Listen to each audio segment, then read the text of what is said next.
Howdy, folks. Welcome to our November edition of Cattle Trails Showcase. I'm Ron Wilson, Poet Laureate. Mighty glad to be your host. Today, I happen to be at the International Western Music Association and Western Wordsmiths Conference in Albuquerque, New Mexico. So I've got my usual screen behind me, but we're on a different site. And so if the lighting's not quite right, please forgive me. I might mention that a couple of our regular attendees, Tom Hawk, Jeff Davidson, who frequently been on our monthly showcases, are actually at the same conference. They're in a meeting next door, as a matter of fact. I stepped out to do this, so they won't be able to join us. I also should say, as we get started, a huge thank you to all of you who were part of the annual Chisholm Trail Conference last month in Oklahoma City, forgive me. It was an outstanding conference. I was really delighted with the program. Huge thanks to Michael Grauer and the National Cowboy and Western Heritage Museum, which hosted us there in Oklahoma City. The purpose of the Cattle Trail Showcase is to continually highlight the communities, historical elements, museums, and other attractions along the Chisholm Trail and the Western Trail. And today we're headed to the Western Trail. The showcase is brought to you by the International Chisholm Trail Association, of which Dennis Katzenmeyer is president, Michael Grauer is vice president, Nancy Lawrence is secretary, and Mary Lou Rivers, who's on with us, is our treasurer, and Lonnie Steben is our showcase chair. Today, we're zooming along the Western Cattle Trail to the Gardiner Angus Ranch near Ashland, Kansas. I'm really excited about this. Our friends, the Gardiners, are among the largest marketers of beef cattle seed stock bulls and heifers in the nation. My friend Mark Gardiner, a fellow K-State farmhouse man, is our speaker today. We've asked him to tell about the history of the Gardiner Angus Ranch and also about the Starbuck fire, which was a huge wildfire which struck that region in southwest Kansas and Oklahoma in 2017. Mark and his family have been outstanding leaders in the beef cattle industry for years. So we welcome Mark Gardiner of Gardiner Angus Ranch. Mark, the floor is yours. Well, good morning, everybody. It's exciting to get to visit with you. And Ron's been a friend for a long, long time. And I just appreciate your leadership and keeping history alive. And because we're all a product of that history. And Ron mentioned that he wanted me to talk about the Western Trail, which I will show a marker that was placed on the trail called the Great Western Trail. But he said it's been updated to the Western Trail. And we'll talk a little bit about that and the history and the history of our family as they came here in 1885. And so along those lines, this would be a picture on our ranch and actually on the Western Trail. And when we look at when Henry Clay Gardiner, my dad's name was Henry C. Gardiner, he came here in 1885 with the Homestead Act.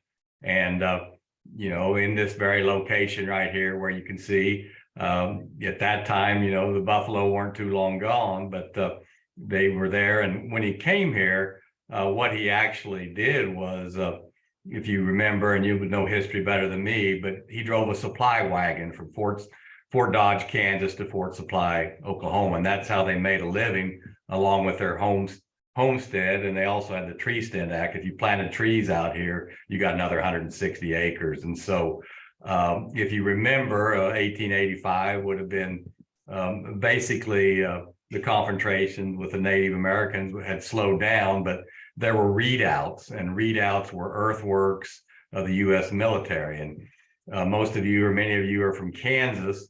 And when we think of bleeding Kansas and the history of the Civil War and such, that was all in eastern Kansas. There really wasn't anything out here to the west, basically west of I-35. I mean, you had some of these forts and things, but most of the action was happening in the east with the Civil War. In fact, I'm from Ashland, Kansas, and Ashland was known as Soldier's Grave before they started the Ashland Town Company. And there was reason it was known as Soldier's Grave was because a U.S. soldier had been killed there, and they buried him there. So my great-granddad, Henry Clay Gardiner, homesteaded here in 1885. And here's a picture on the ranch from 1898 on my left, and you can see the cowboys there, and the caption said 1,500 steers from Texas were there. And on the right, my dad figured out Henry, and Henry's back there on the four-wheeler in the red shirt. He figured out that was the exact same location on the ranch in 2000. We took that picture, and we had a tour group, and we had 700 and some cows in there. But he and all of our family were proud of, the differences in grass and the things. I'll just credit it to agriculture and extension in our part of the world, Kansas State University, with rotational systems, but using that same land to be able to harvest cellulose grass with our cows. So he was proud of that picture, and I am too. This is the marker on the Great Western Trail, which I guess is more accurately today. And I believe Bob Funk funded that. And interesting enough, Mr. Funk has Express Ranches, which is a very large, successful Angus operation in Kansas also. So I'm going to just take you through a little bit of a tour of our ranch and as it is today, and then we'll get into a little bit of the technology that allowed us to stay here. But here's my granddad that was born in this dugout. They arrived in '85. He was born in 1889, and he and my father helped build the ranch, and they lost it and several times, but we never really left that. My dad, Henry, grew up in this house. He called it 2 rooms and a path, and he lived there till he was 7 years of age. And they had a wheat crop that was hailed out, and they had a payment, and they weren't unable to make that. So he remembers when he was 7, they had to leave there, and they moved back in with Henry Clay Gardner. As we've all, Dad always loved cattle as the rest of us. And there's the boss, Henry, right there. Here's our family several years ago. Here's our family more recently.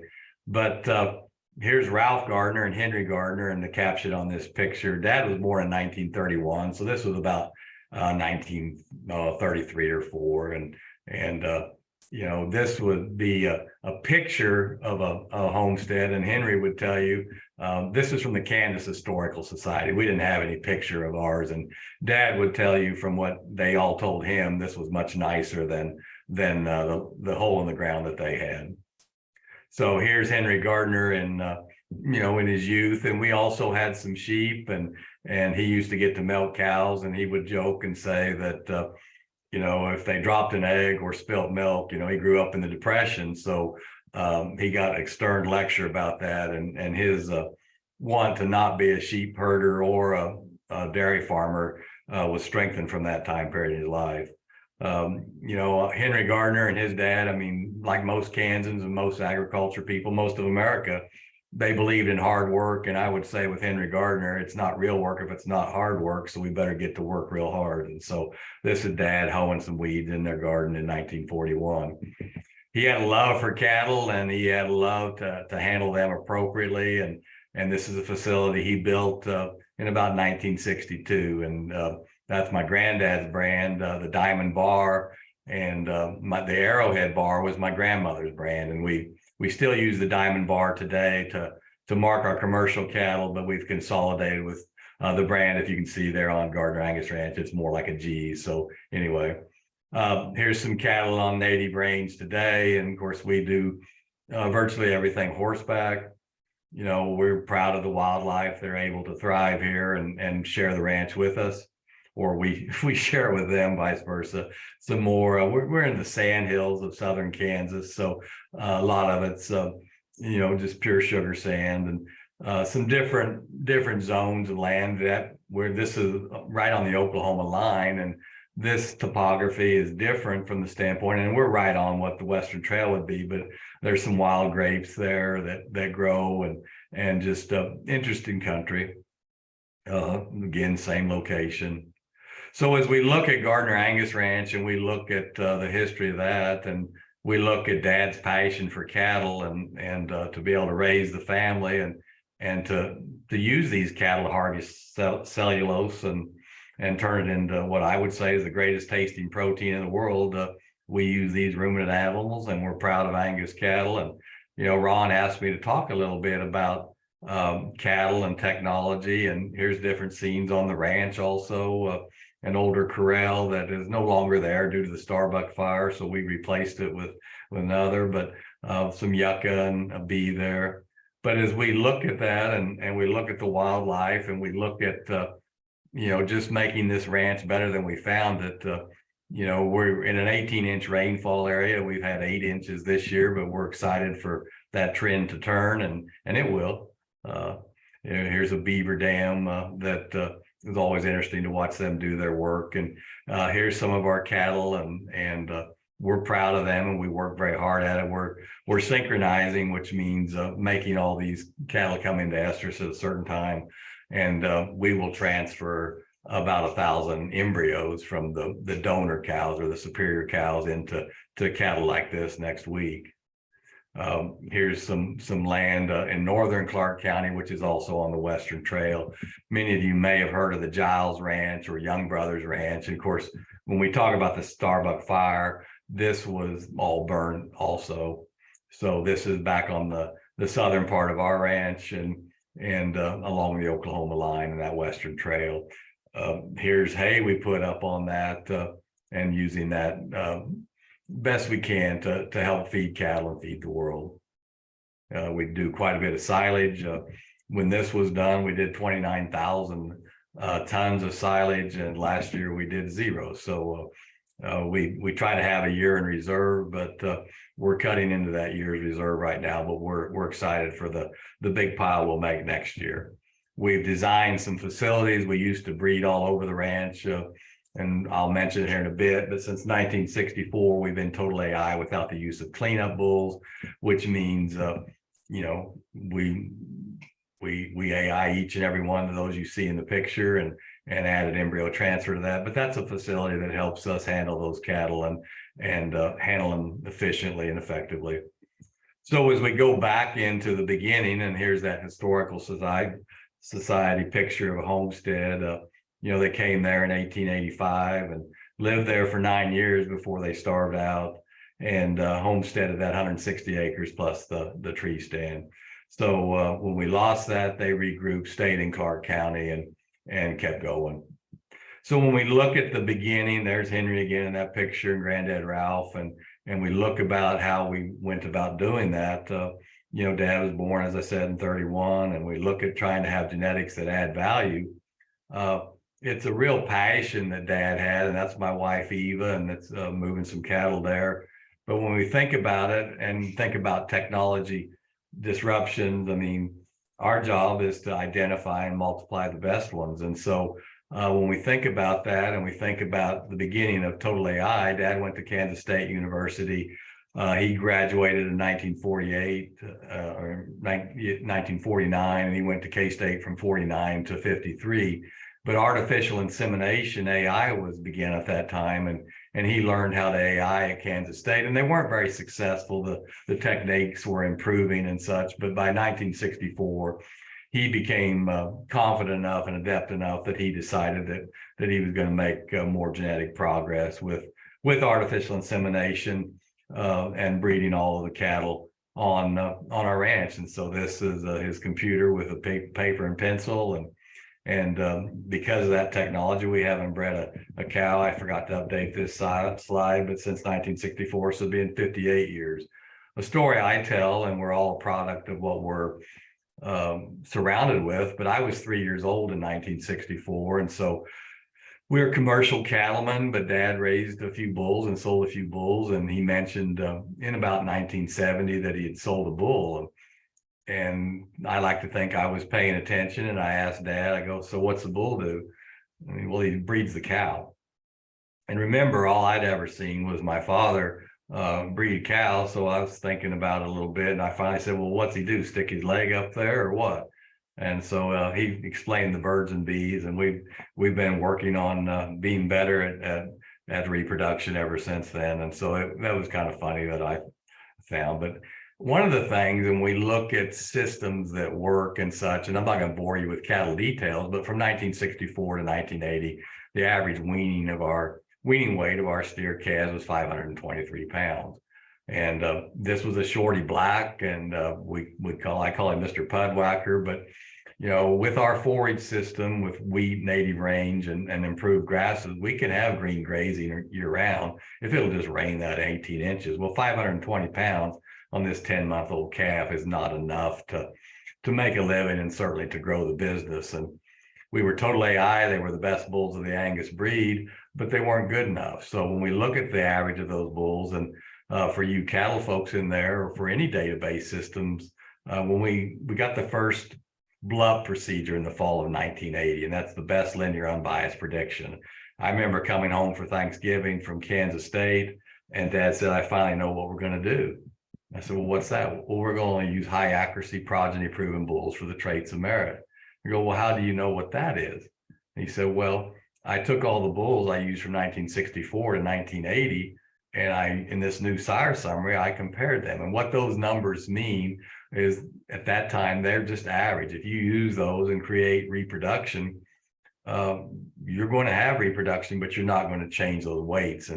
And so that very first sire summary, that was the first time they took all of the bulls and compared them for the economically important traits, is quite frankly, that database system allowed us to survive. So here's the Angus sire summary. Here's my twin boys a few years ago. But we use this database system to find what I would call the Michael Jordans of the Angus breed. And since that time, we have used high accuracy progeny proven bulls to go from that 526 pounds at 10 months of age to today. Well, we typically wean those male calves more at 9 months of age, and consistently over 900 pounds.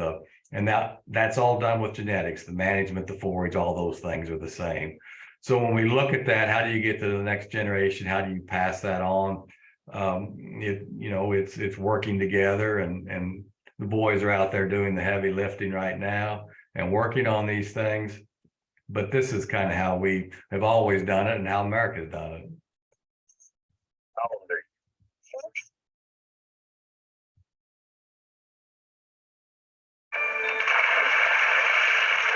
him, he can't swim. Then you go get it. Well, I can't swim either.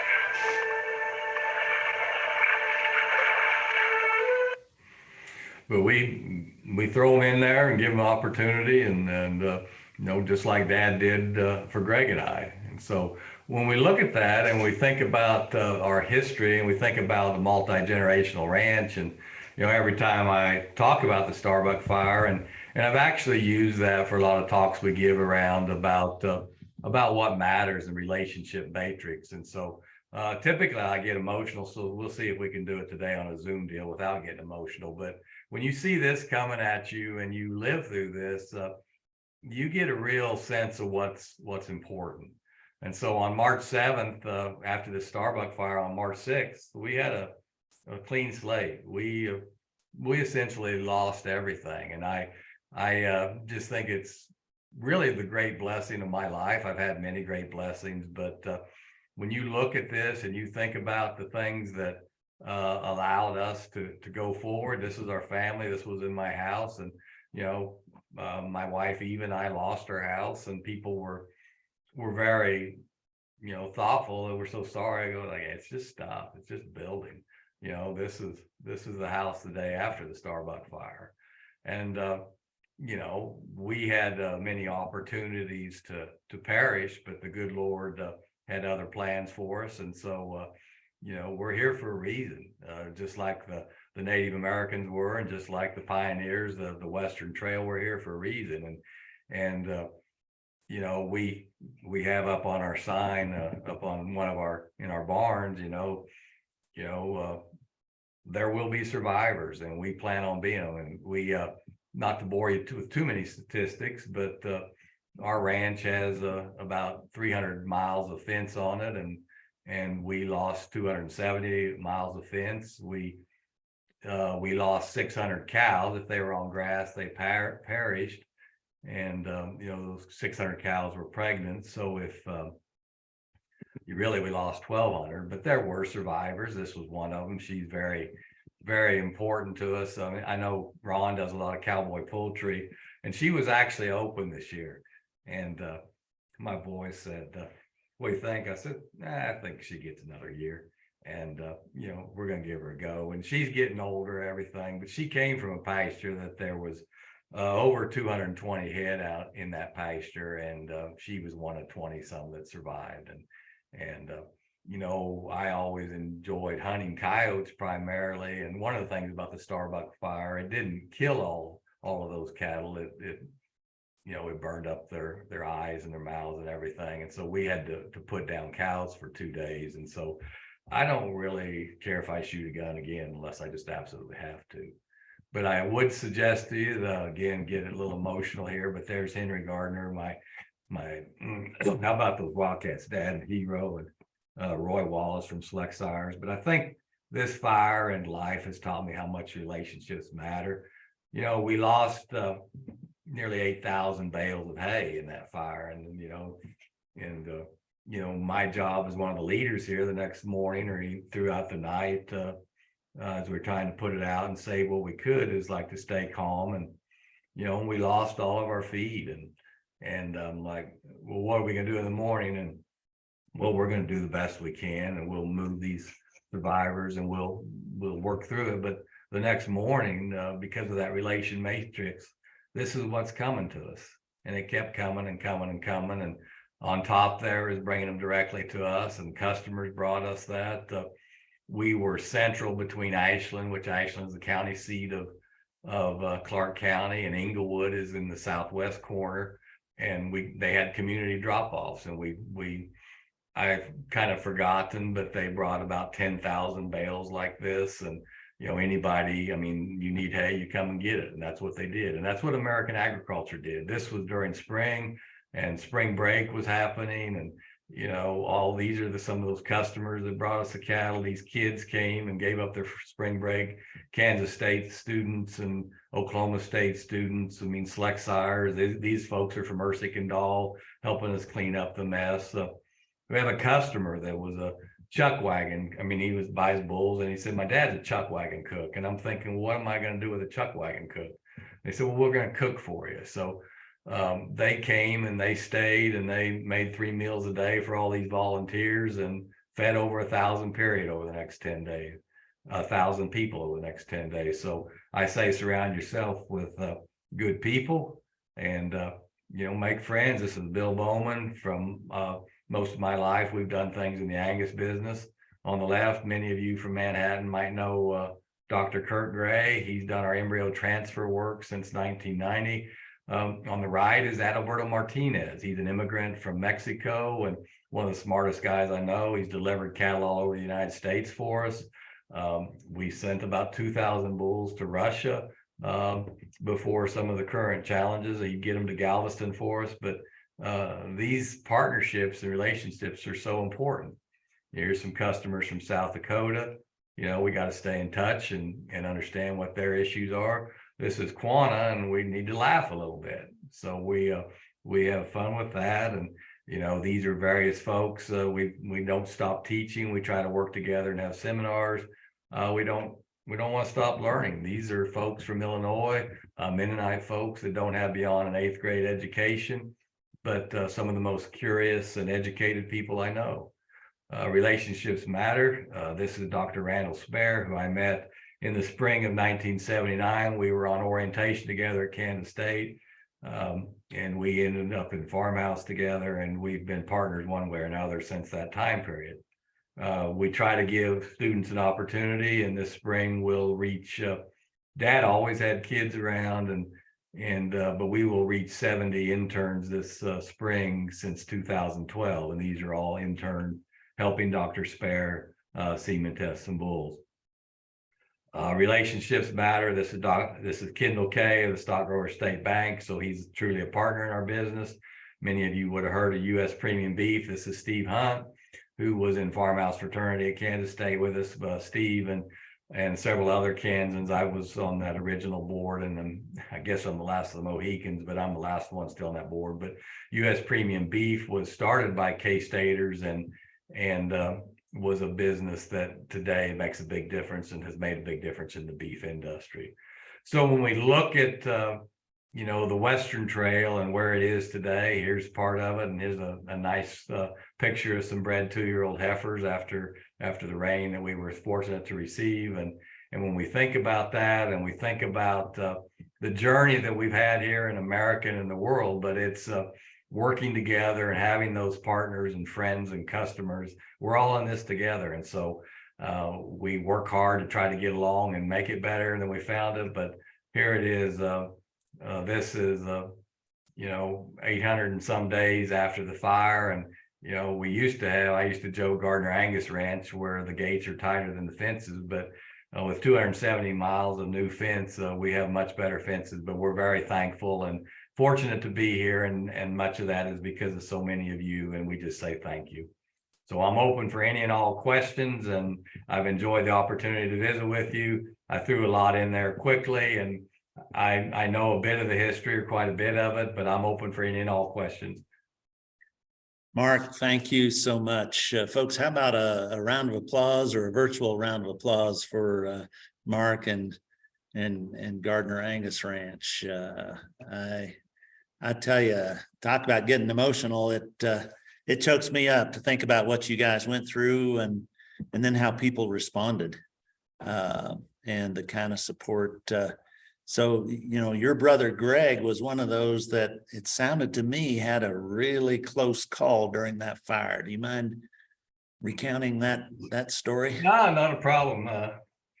His call wasn't as close as me, as far as, when the fire started, it was 40, 50 miles to the southwest. And it was one of those ugly days, much like Russell County had a year ago, and where a lot of conditions, we had less than 6% humidity, and we had drought from kind of like we're having now from 2007 till about 2012, 13, and 14, 15, 16 had been pretty good, and we had quite a bit of fuel. And that day the wind was blowing 70, 80 miles an hour, so it was a red flag warning, and we were working cattle like most days, and it was such a nasty day. We smelled smoke, so I went to find where it was, and I drove to Inglewood and went to a neighbor's, and we could see it probably 20 miles away. I mean, it was huge. And I have my son and two of my men are on the fire department, and they were down there. They took pictures of it, and they were headed straight into Hades. And Harry Walker was the neighbor I went to. And I said, Harry, I'm not sure what we should do here. He said, I think we better stay out of the way.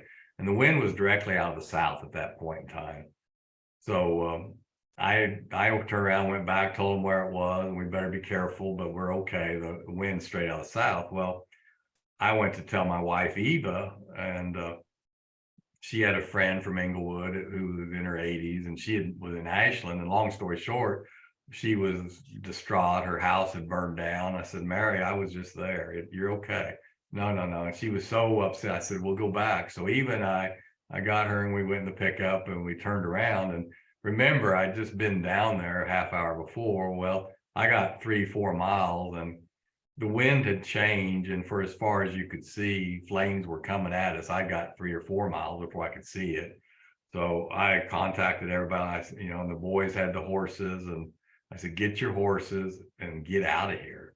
And well, where? I said, I don't know, but go east. And so they tell a story of, loading up, and the only way they could go, and the only way any of us survived ultimately, was getting to the wheat fields. But they didn't know that at that time. They drove through the fence and headed towards Ashland, and ultimately then they went south to Buffalo, Oklahoma, etc. Well, Eva and we had a couple more horses back down at our house, and long story short, and we had our dogs there, so we were trying to get them out. And when we got there, I mean, I remember a lot of the fire as it was night, because all I could see, I couldn't see in front of my face. It was truly black, and it wasn't the wisest thing I ever did to drive through that. But that fire, when we got back to our house, hit right at that time. And so we had a gravel drive and a circle drive there that, we allowed us to park our vehicle in there, and we tried to run in and get the horses. And I remember being in there, and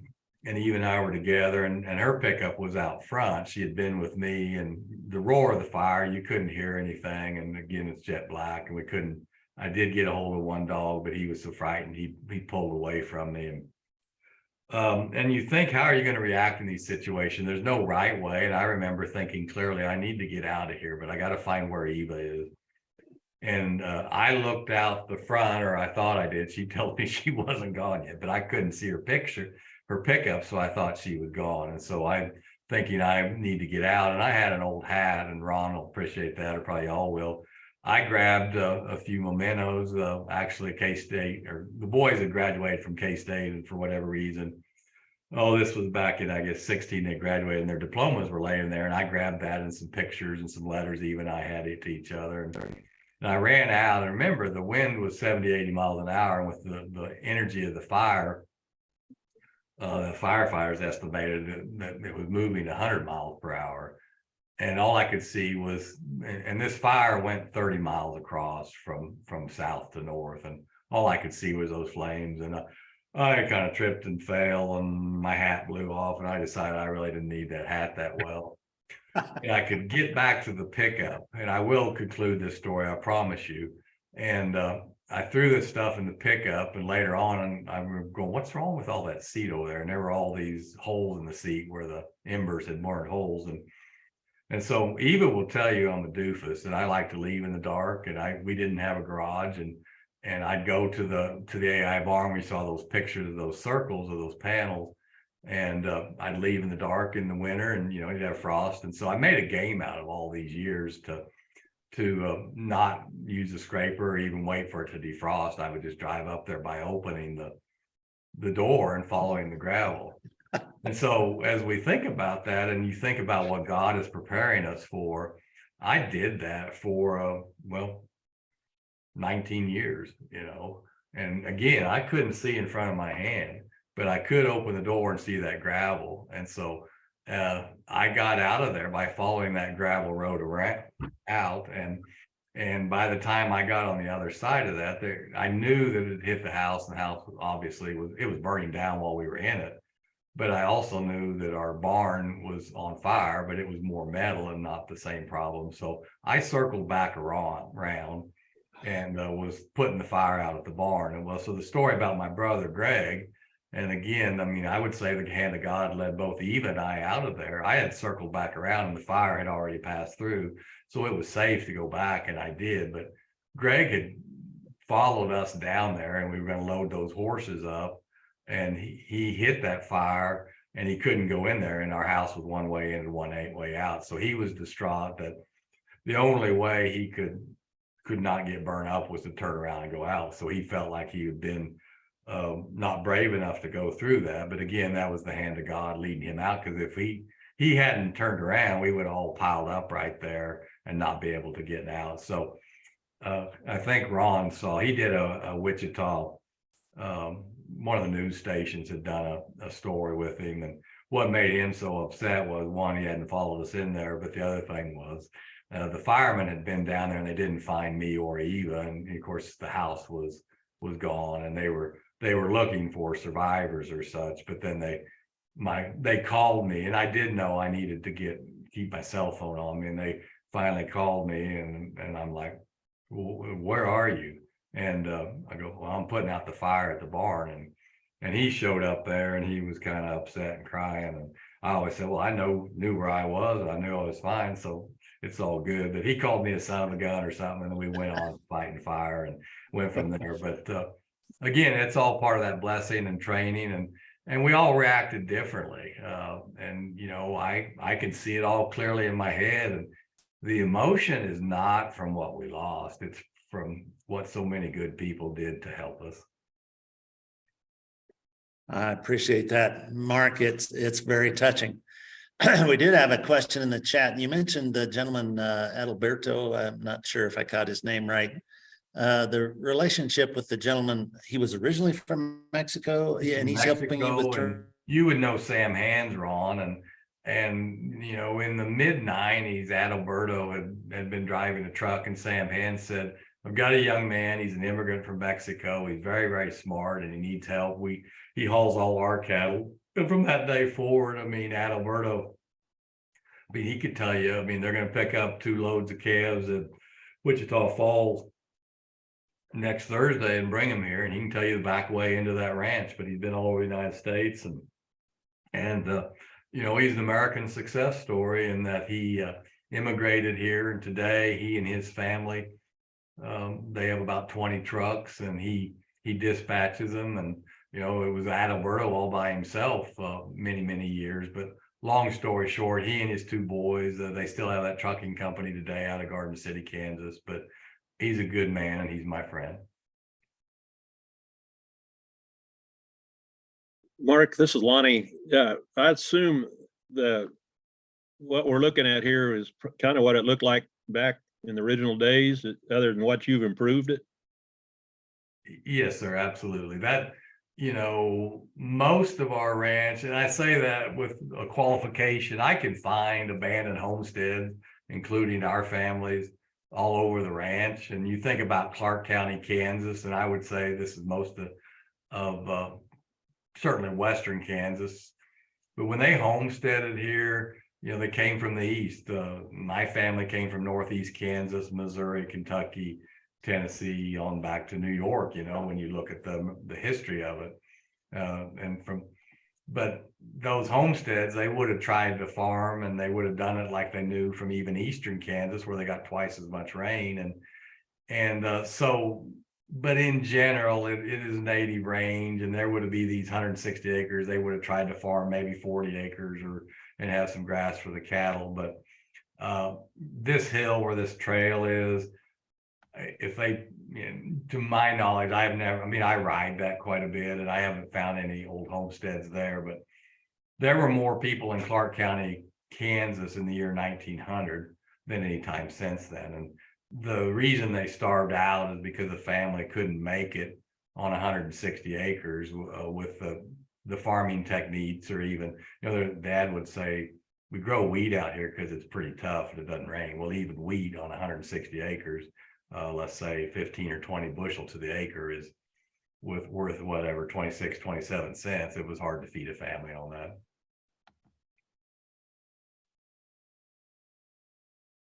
Interesting. Thanks. Yes, sir. Other questions for Mark? So let me ask a question. What made the historians, or you historians, why did I heard Great Western Trail, and I've heard Western Trail my entire life, but the appropriate historical is Western Trail at this point in time? Yes, the historians tell us that Western Trail is the most historically correct and authentic term.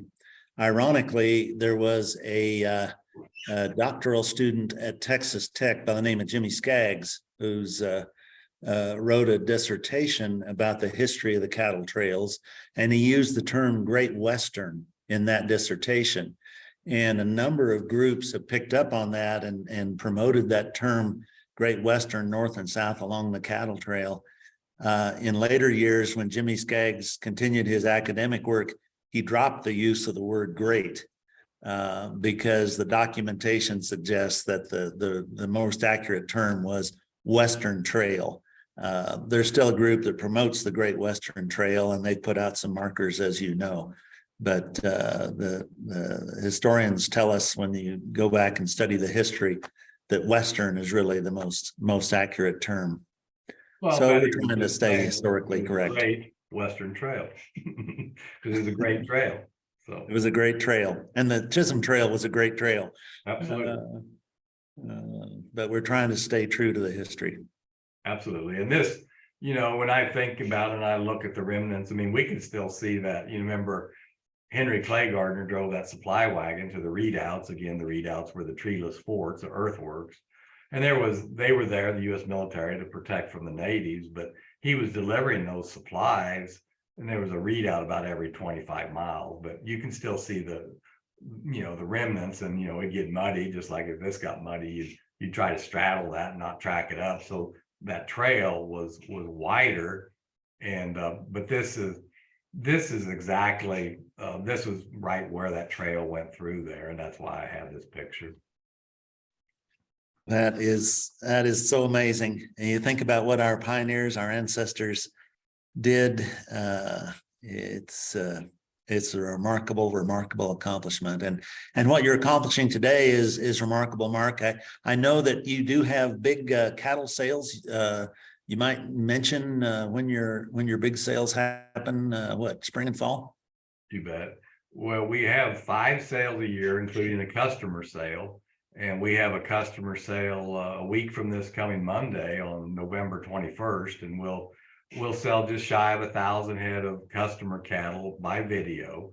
And, you know, this is the 20th annual of that sale, but we had our big fall sale on September 26th. Then we'll have a January sale, an April sale, and a May sale. And it's like, you know, you think, well, can you not make up your mind when to have a sale? But people need and want bulls when they need and want them. And people breed their cows and have calving seasons different time of the year. And so the fall sale is, you know, early enough to where when they're ready to turn those cattle out right now, bulls out right now, they can breed for fall calving. There's some folks that calve earlier in the winter. So that's what the January sale, that probably the majority of the people in our largest sale is in April. Most folks are going to turn their bulls out by about the 1st of May. And then the May sale is for people that calve a little bit later and do that. But we do sell both through public auction and private treaty. We sell about 2,500 bulls per year, and we sell about 4,000 females per year, and both registered and commercial. Amazing. Well, it's a remarkable family and remarkable what you've done. Another round of applause for Mark and Gardiner Angus Ranch. We sure appreciate you greatly. So thanks, Mark, in regards to the family. And we're excited about next month's Cattle Trails Showcase as well. I'm going to ask our showcase chair, Lonnie Stephen, to tell us about that. Thanks, Ron. We're going to get back on the Chisholm Trail next month, but and thanks to Steve Meyer, kind of gave me a lead on this, but Mr. John Crane at the 100th anniversary, which had been in 1967, he was fairly young at that point, accompanied the Chisholm Trail Rail Car Museum that went through Texas, Kansas, and Oklahoma. And it was a unique opportunity, and he is going to tell us about that time period. And then in addition, he's quite a historian, and I've got to visit with him several times, and he's very concerned, and Mark brought this up, about the amount of history that we're losing and we're not getting recorded, and that, you know, we're not teaching it in the schools and things so like we used to. So if you have questions for him, any question you have about history, or I hope he'll address that a little bit, because he sees that as a real issue going forward for us. And of course, that's kind of what we're trying to do here with this Cattle Trail series too, is to point out the historic and the tourism sites and all the things we have in Kansas, Oklahoma, and Texas that people can come and visit. Thank you, Lonnie. So we'll be zooming to Texas. That showcase would be on December 9, 2022. So be sure to join us. To close our program today, this is Ron Wilson, Poet Laureate, saying thanks for taking time to join us in this place, and come on back next month for our Cattle Trails Showcase. Happy trails, everyone. Thank you, Mark. You're so very welcome, and thank all of you. I mean, I love history and I love getting to study it. And Ron, you were just at Boot Hill, and as a kid growing up, that was kind of a tourist trap. I mean, it's an amazing museum now. I mean, I take students there, and I've been there twice since they've redone it, and I need more time. Maybe I have to go by myself, because I like to read every last bit of it. So it's exciting, and I just applaud you all for, you know, history is history. It is what it is, and we need to remember it. So I just want to say thank you all. Thanks so much.